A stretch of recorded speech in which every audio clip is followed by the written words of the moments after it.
भारत मेरी जन्मभूमि है। मुझे अपनी जन्मभूमि से बहुत लगाव है। प्राचीन काल में भारत सभ्यता और संस्कृति के क्षेत्र में उन्नति के शिखर पर था। इसे सोने की चिड़िया कहा जाता था। धीरे धीरे हमारा देश विदेशियों के चंगुल में फंस गया। उन्होंने इसका शोषण ही नहीं बल्कि यहाँ की संस्कृति पर भी कठोर घात किया। परंतु स्वतंत्रता प्राप्ति के बाद भारत ने बहुत प्रगति की है। लेकिन मेरे सपने का भारत आज के भारत से बिल्कुल न्यारा है। मैं भारत को आर्थिक रूप से संपन्न देखना चाहती हूँ।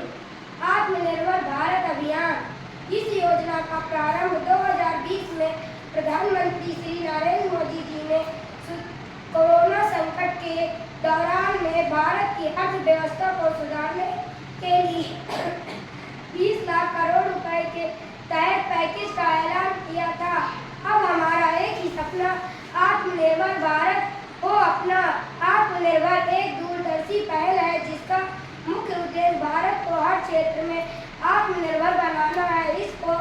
इस अभियान का लक्ष्य आयात पर निर्भरता कम और घरेलू उत्पादन को बढ़ावा देना है।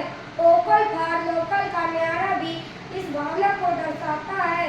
आत्मनिर्भर भारत के तहत विभिन्न क्षेत्रों जैसे कृषि, विनिर्माण, स्वास्थ्य सेवा, शिक्षा और प्रौद्योगिकी में सुधार और नवाचार पर ध्यान केंद्रित किया जा रहा है।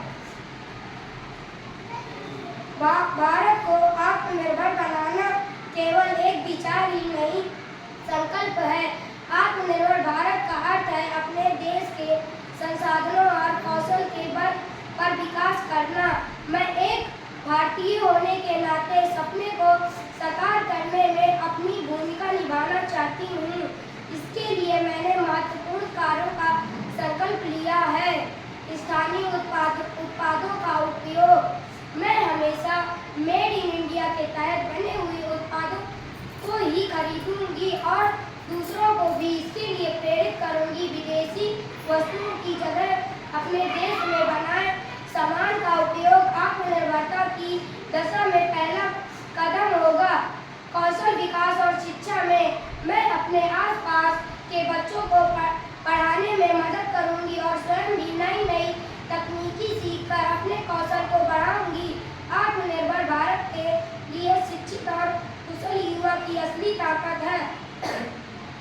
स्वच्छता और पर्यावरण का ध्यान। मैं स्वच्छ भारत अभियान में भाग लेकर अपने गांव और शहर को स्वच्छ रखने का प्रयास करूंगी ताकि आने वाली पीढ़ियां एक स्वस्थ भारत पाएं। नवाचार और तकनीकी को अपनाना। मैं विज्ञान और तकनीकी में रुचि लेकर ऐसे विचारों पर काम करूंगी जिससे भारत की जरूरतें अपने देश में ही पूरी